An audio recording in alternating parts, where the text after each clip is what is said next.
Welcome everyone, and this is the topic mechanics. Mechanics is like um, a sequel of physics. It's like we cannot say it's the second part of physics because it's so broad, but it's a portion. It's like part of the universe of physics. Physics has a lot of divisions. This is one. So let's begin and let's get to the concept. It says mechanics.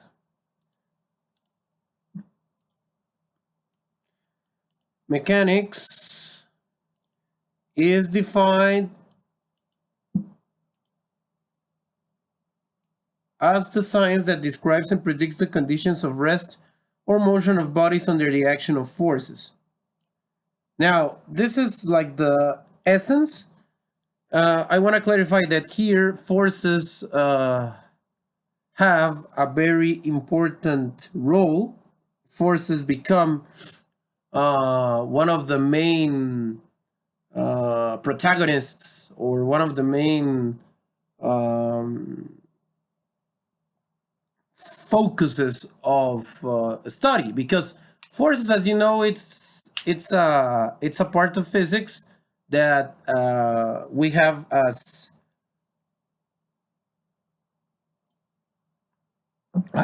Sir Isaac Newton's lessons. But in this case, forces have primarily a very important role. So it says, it is defined as a science that describes and predicts the conditions of rest or motion of bodies. Now, when we are talking about rest, we are referring to situations in which objects are motionless, that means they are not moving, or situations in which an object is moving at a constant speed. Okay, that's a situation. Objects moving at a constant speed, or motionless objects. That's what we call actually rest. And motion, I think it's self-explanatory. Something is moving, and something acquires a change in velocity or in speed under the action of forces. As I told you, there is a very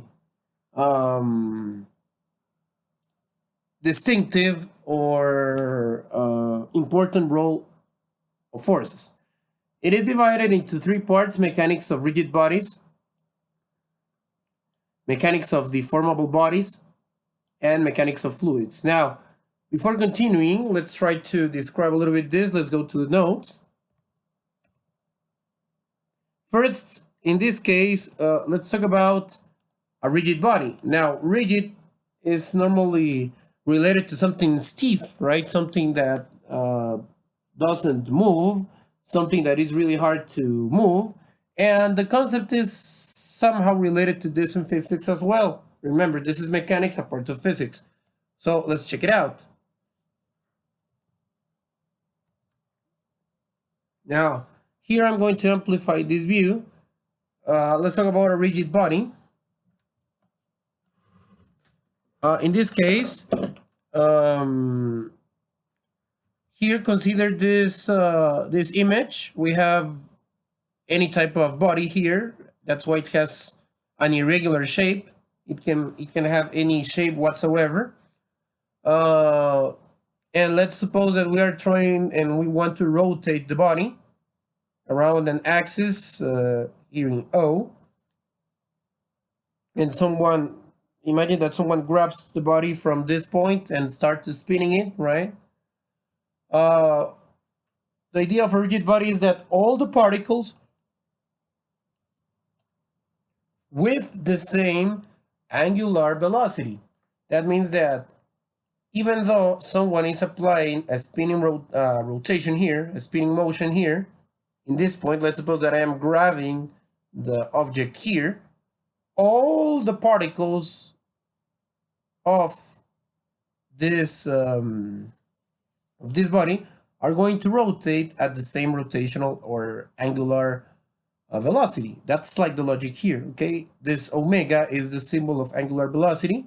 So all the particles will rotate at the same angular velocity. That means that they are going to follow the same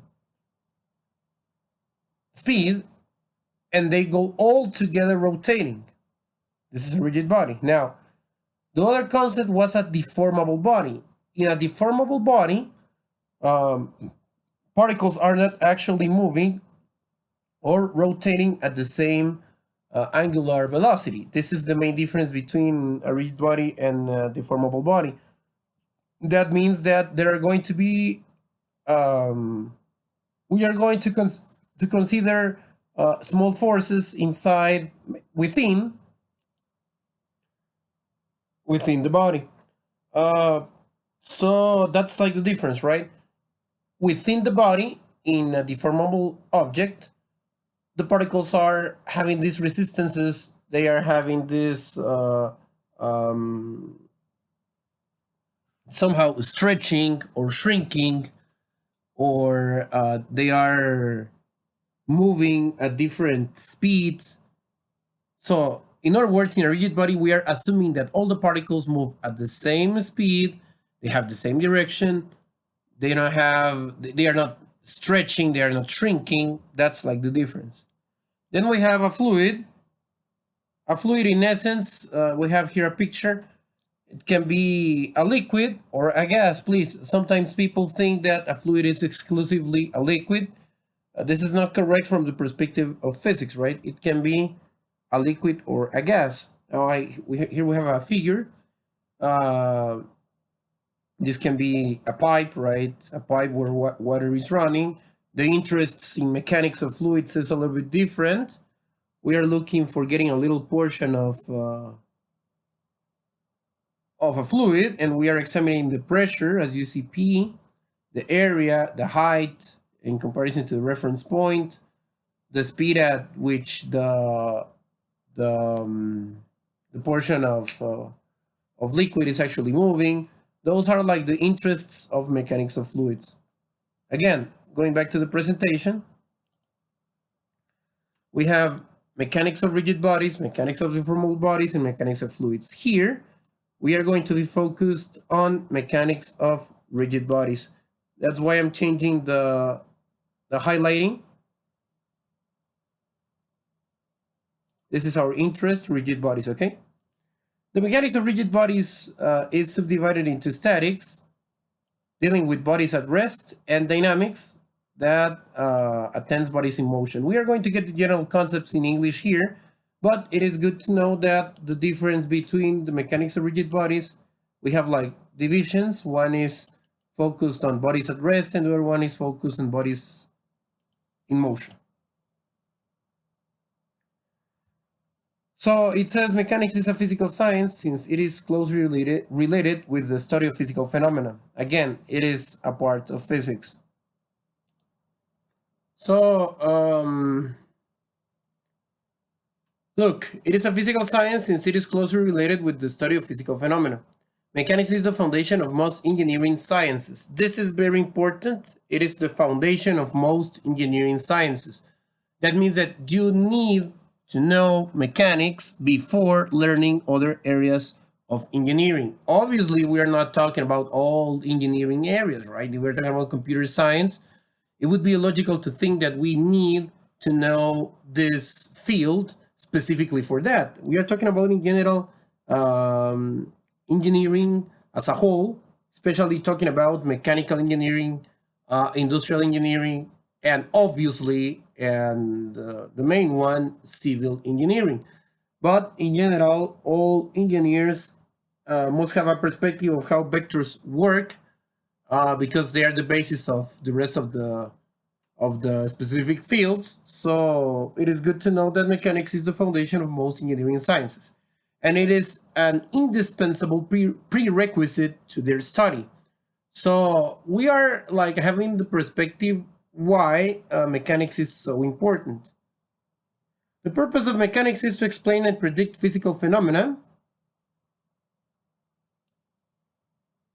This is the purpose. Why we are going to try to predict the force that was applied or that is needed to do a specific type of motion.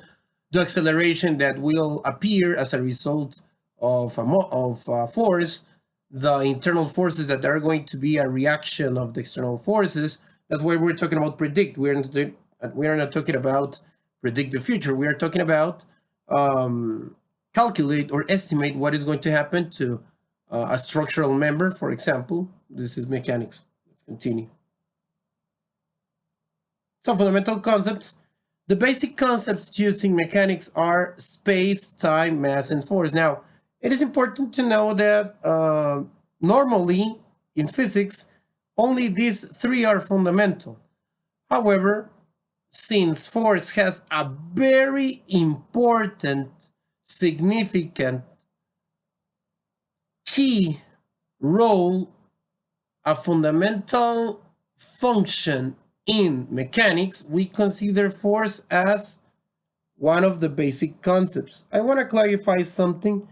If we are strict in physics, force is not a main concept. Sorry, it's not a basic concept, because force is a result of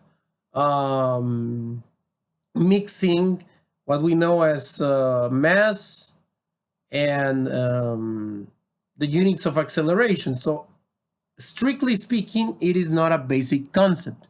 But since we are specifically focused on mechanics, we are going to deal with it as something that has a main role, something that has like a very important function. Then we have the concept of space. Let's start defining each one. Is associated with the notion of the position of a point P. Three lengths are measured from a certain reference plane,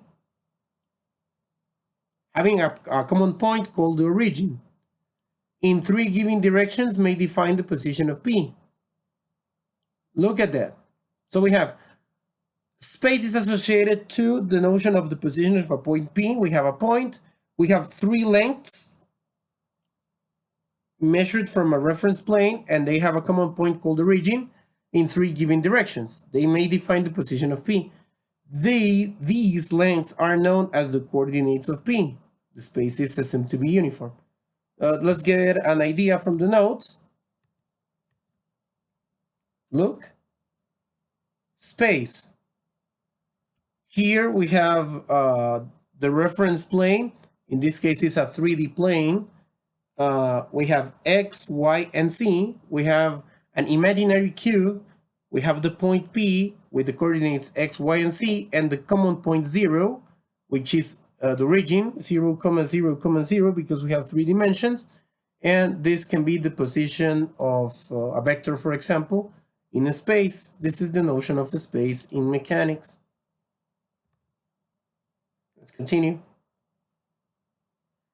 To define an event, it's not sufficient to indicate its position in space. The time of event should also be given. Now, everybody knows and has heard about time. So we are not going to stop here. As you know, time is the duration of a specific event. It is a concept related to the flow of events, okay? So time is another important concept, one of the basic ones of mechanics. But I think that if you get your chronometer, your stopwatch, and you start taking times, you are going to record the duration of events. It's the same here in mechanics, right? Now we have the concept of mass. As you know, we have been related to this concept since we were little children, right? But in this case, let's have this perspective. The concept of mass is used to characterize and compare bodies. Look, compare bodies. Why? One is bigger than the other from the perspective of mass, on the basis of certain fundamental mechanical experiments. Two bodies of the same mass, for example, will be attracted by the Earth in the same manner. They will also offer the same resistance to a change in translational motion. Look,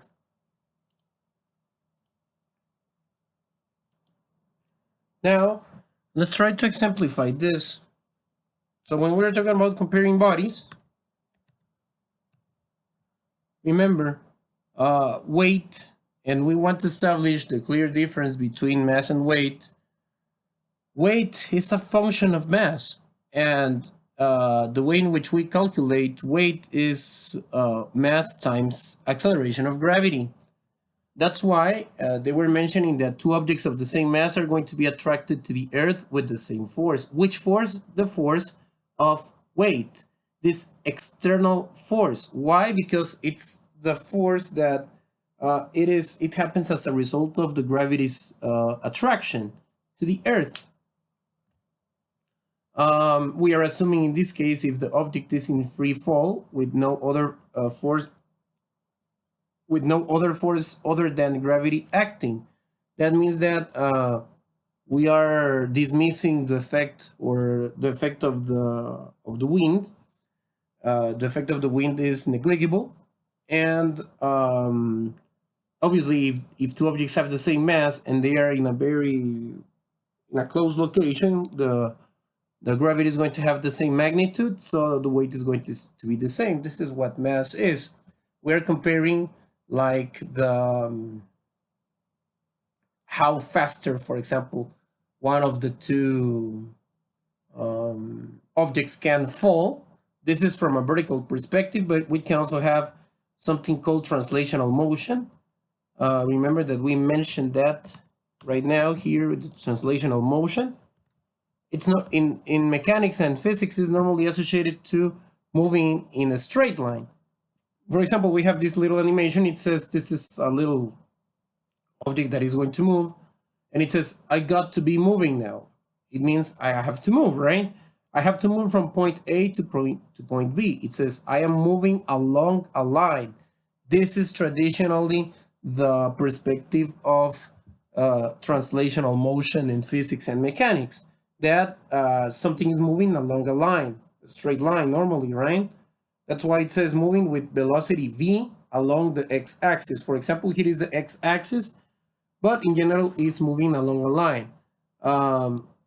And when we're talking about mass, if a mass is bigger than other, the resistance of the bigger one is going to be bigger as well, because there are going to be more forces acting on the object, trying to stop the object from moving on that line. We are going to talk about forces right now, but for now, let's just have that idea, right? If we have a bigger mass, we are going to have more resistance to the motion in a line. In the translational motion, a bigger mass is going to be more difficult to move than a smaller one, right? That's the situation. So that's why we need mass, because we need the comparisons of these behaviors among objects, right? So let's go to the other concept.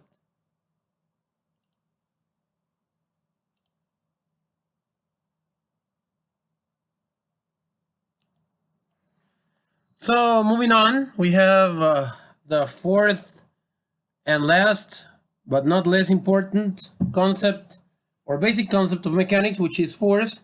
It says a force represents the action of one body in another. This is like the simplest version. Now, a lot of people think that a force requires a mandatory contact. This is not true, because there are some forces that do not require contact. Let's read. It may be exerted by direct contact or at a distance. So as you can see, we have the necessary touch, or we can also have a distance. For example, in gravitational force, as you know, objects can be pulled to the Earth. Actually, they are pulled to the Earth by the force of gravity. Gravity is not a force. Gravity is like a field that pulls objects, and this generates the force of weight, right? And also magnetic forces. As you know, a magnet does not require to touch another object in order to pull it, right? It can attract it without touching it. So it is a very bad mistake to think that the only way of performing force is actually using touch, right? A force is characterized by its point of application, its magnitude, and its direction. Remember, a force is a vector, right? Now, we already talked about vectors sometime in the past. For example, talking about physics, remember a vector has units, magnitude, direction, and sense. Examples of vectors is precisely a force. Another example can be acceleration, velocity, displacement. There are a lot of examples of vectors, right? And scalars, they only have units and magnitude. For example, distance, 3 meters. It's not the same as displacement because distance can be in a curved line, but a displacement must be in a straight line from the last to the first point of application. We draw the vector. So remember, all the forces have the characteristics of magnitude, direction, also the units, and something that is not expressed here is the sense. That means we can have a vertical force, but we don't know if the force is pointing upward or downward. This is the sense. It is not the same a vertical force or a vertical line representing a vector, for example, force, without its sense. We don't know the direction that it is actually taking. So the idea is to have a clear orientation of the vector, in this case the force. So remember, in a summary, a force has magnitude. In general, vectors have magnitude, direction, units, and sense. Okay, those are the 4 components. Some people say that sense is part of direction. I agree, but we need to specify it, right? And here we also add something interesting. The point of application also makes a distinction in the force. And as we were saying, a force is represented by a vector.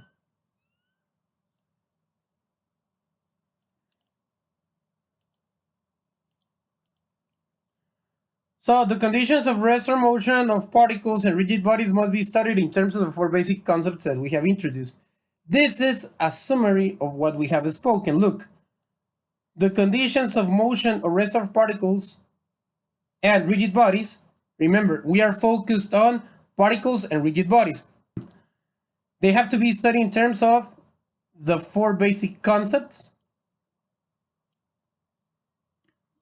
that have been introduced, right? So they are like our foundations of, the foundations of the study, right?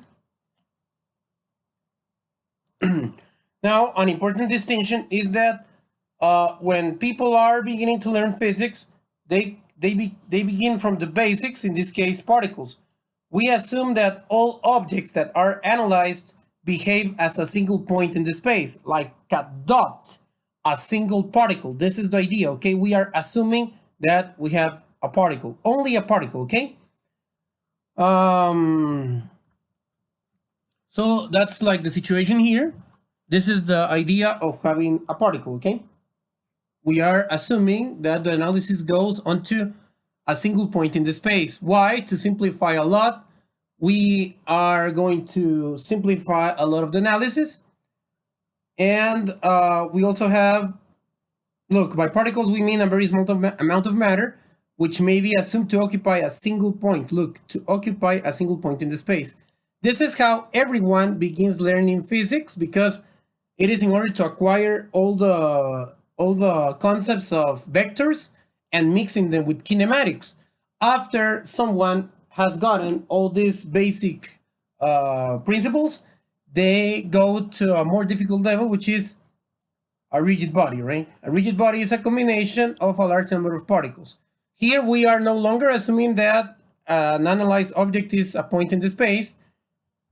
No, we are analyzing that it is a set of points that make up a body, right? The only condition is that they occupied fixed positions. Now,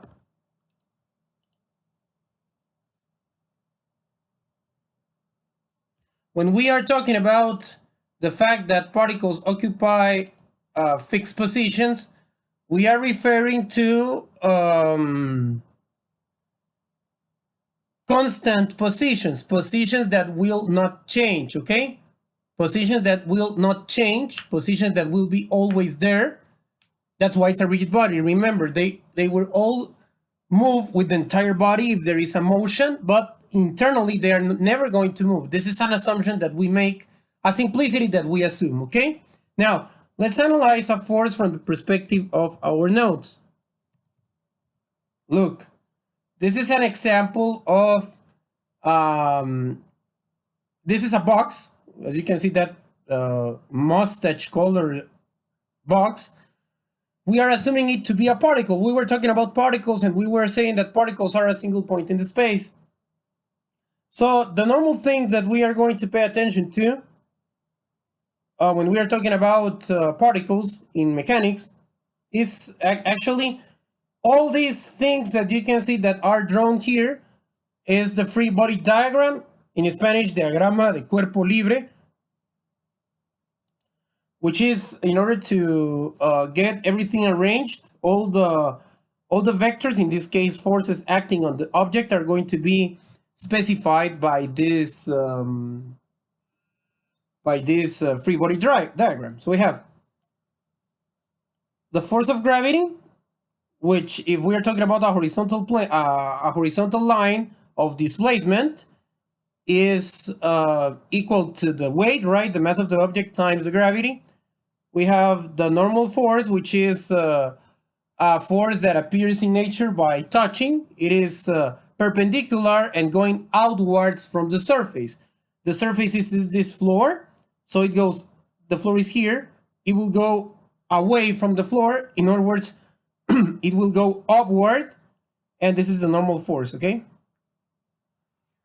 We have the force of friction.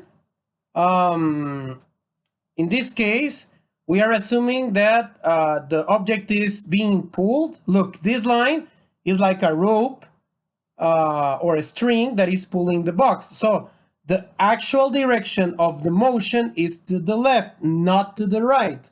So the friction is a force that is against the motion. The motion is to the left, the friction is to the right. It is like a resistant force. The force, the net force, is a diagonal here, as you can see, is Fa, and it can be subdivided into components, like in AFX, FAX, and FAY. There we go, X component of the applied force, Y component of the applied force, and the applied force is this diagonal. And they are expressing that the applied force A is divided into unit vectors. This I and this J are unit vectors. That means that they don't have a value. They just give you the direction. We are actually, this is a representation of unit vectors, and here we are using the trigonometric functions to represent the horizontal component, or the X component, and also the vertical component, or the Y component, using the sign, right? Now, we are assuming that positive goes to the left. That's why this direction, I, is always related to X, and J is always related to Y. So the X axis is going to the positive side, because here in this picture, only in this picture, we are assuming that positive direction of X is to the left, and positive direction of the Y is going upwards. That's why we have positive and an imaginary positive here. I means that we are going on the direction of the X, and J on the direction of the Y. So that's a general analysis of a force, right? So now let's continue.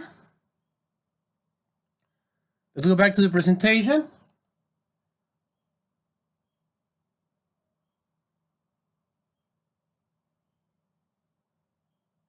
Now look, there is another clarification here. It says, the study of the mechanics of particles is obviously a prerequisite of that of rigid bodies, what I was telling you. It is more basic to study the particles. They are like the foundations in order to understand the rigid bodies. Besides, the results obtained for a particle may be used directly in a large number of problems dealing with the conditions of rest or motion of actual bodies. Now, actual bodies, be careful. sometimes there is a confusion with this. This does not mean in Spanish cuerpos actuales. That is a mistake. This is not the meaning, okay? The meaning is cuerpos reales. That means that particles is really ideal circumstances, then rigid bodies is a little closer to reality, and then actual bodies is the most complex situation, right? So you need to acquire the foundations of every single level before you reach the level of actual bodies. Now look, the study of elementary mechanics rests on 4 fundamental principles. This is what we are going to talk about right now. Based on experimental evidence. Which are those principles? The first one is the parallelogram law for the addition of forces. This states that 2 forces acting on a particle may be replaced by a single force. Look, when we calculate 2 forces in the analysis of mechanics, we can simplify the 2 forces, replacing it by a single force, called the resultant.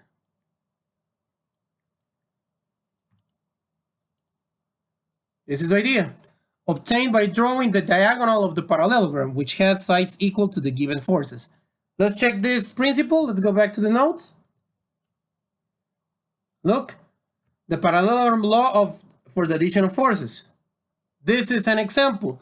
We have a force A, which is this vector, a force B, which is this vector, and if we put them together, we are going to acquire the sum of them.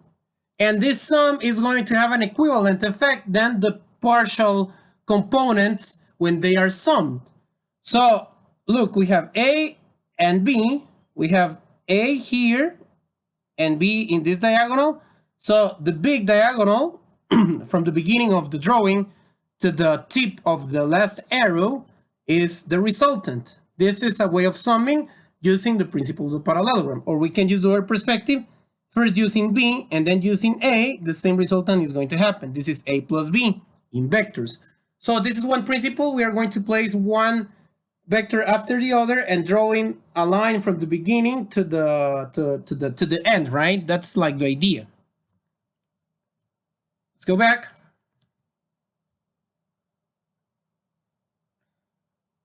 Then we have the principle of transmissibility. Now this sounds a little complex, right? But it's actually not so difficult. It says, this states that the conditions of equilibrium or motion of a rigid body will remain unchanged if a force acting at a given point of the rigid body is replaced by a force of the same magnitude and the same direction, but acting at a different point. So we can, look, provided that the 2 forces have the same line of action. Like this, it's really difficult to understand. We can read it again, and it will still be a little confusing. So let's go back. And let's look at the visual perspective. Look, it says the principle of transmissibility. The 2 forces can be considered equivalent if we can slide the force along its line of action. Now look at the principle. A force may be applied at any point on its given line of action without altering the resultant effects external to the rigid body on which it acts. Look, this is an example. The line of action, we have the force, for example, let's suppose that this is the initial force. We can extend that line and we can slide the application of the force. First, the force was applied on this part. Now we are going to move it and apply it here in the bottom of the rectangle. Of course, the force must have the same magnitude, same direction, and same line of action in both cases. We are only transferring the point of application of the force. If we transfer the point of application of the force, we are going to preserve its effect. So we are not altering the force as long as we slide it on the same line of action. I am sliding it in this dashed line, and when we move this force along the dashed line, we're going to have the same effect. So we can transmit the force's effect as long as it is applied on the same line of action. This is the clarification, okay? Let's continue. Then we have Newton's 3 fundamental laws. It says, if the resultant force acting on a particle is 0, this is the first law, right? The particle will remain at rest if originally at rest, or will move with constant speed in a straight line if originally in motion. That means that if we push, for example, I don't know, an eraser on the ground, it will infinitely move unless something stops it. In this case, what stops an eraser is the force of friction between the eraser and the floor. For example, if we are kicking it on the floor. So it will continue moving infinitely with constant speed, but as a result of the external force of friction, it will stop. Let's check that on the notes. It says things stay in motion or at rest unless something stops them, right? Or alters their speed. Let's go back. Second law, if the resultant force acting on a particle is not zero, the particle will have an acceleration proportional to the magnitude of the resultant.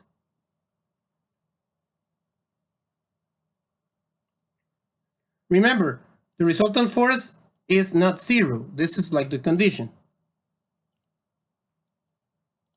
If the resultant force acting on a particle is not zero, there will be an acceleration proportional to the magnitude of the resultant. And this constant of proportionality is the mass. Let's go back. Law 2. Force, mass, and speed are related. There is a relationship. Force is directly proportional to the acceleration, and the constant of proportionality is mass.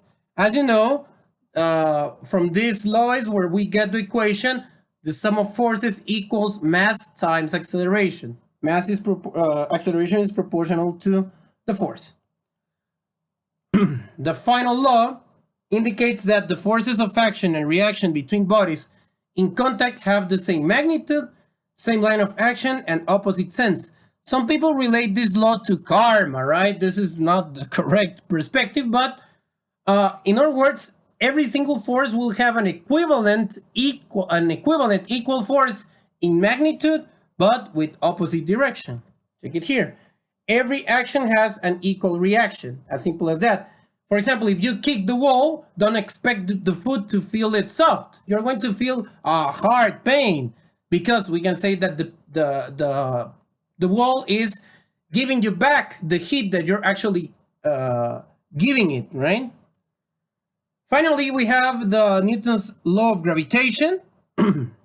Let's read it here, but it is better understood with an example. It says, this states that two particles of mass m and m, capital letter M and lowercase m, are mutually attracted with equal and opposite forces F and negative F of magnitude F, given by the formula in which r is the distance between the two particles, and g is the universal constant called the constant of gravitation.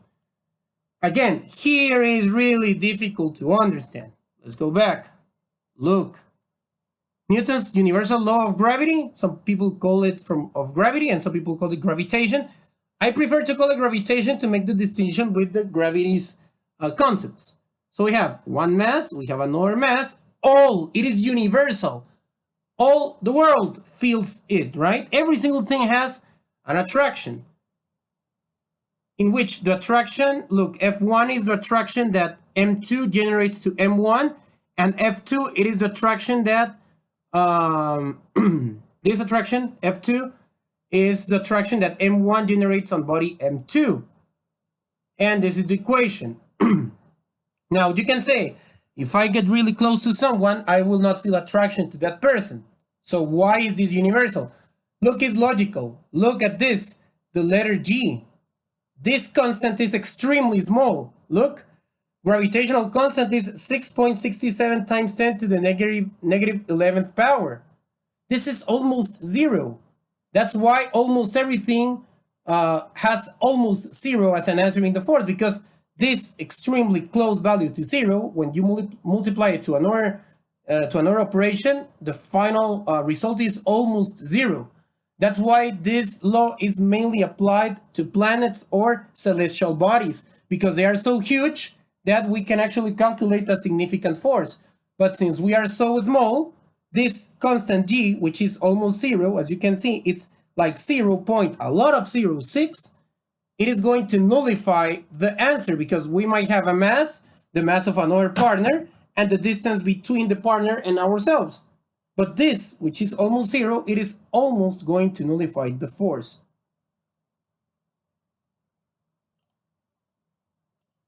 Okay, let's check final concept.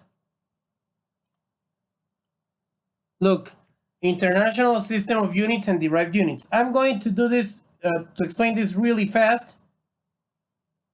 The basic units around the world, remember, we're talking about the international system of units, not other system, has as its basic measures the meter for length, the second for time flow, and the kilogram for the mass of a body, right? Those are the basic units. All the other measurements from the perspective of mechanics, because in other fields of physics there are other basic measures, but here in mechanics, the only basic measures are meters, seconds, and kilograms. No other basic measures, okay? The three base units are independent of the location where measurements are made. That means that these three basic measures are going to be the same no matter where the person or the thing is located. It can be located in Mars. The meters, it will still be a meter. The second will still last the same. And the kilogram will have the same mass. Okay, for this final part, let's go to the final concept in the final slide. It says, in physics, as well as in engineering sciences, there is a need to use secondary dimensional quantities. That means that they are not the basic ones. The units of these quantities are referred to as derived units. This doesn't mean that they are less important. The only thing that it means is that we use the three previous ones and a mixture of them in order to obtain this derived units. The greatest example in mechanics is precisely force. Look, for example, the unit of force is a derived unit, Newton. Newton is not a basic unit, look, because it is defined as the force which gives an acceleration of 1 meter per square second to a mass of 1 kilogram. So we mix the units of kilogram and meters per square second to obtain that mixture gives us Newton. So Newton is a derived unit, as for example watts in power, as for example Newton meter in work, joules in energy. Those are derived units. The same happens here in mechanics. So that's all for mechanics, and thank you for watching.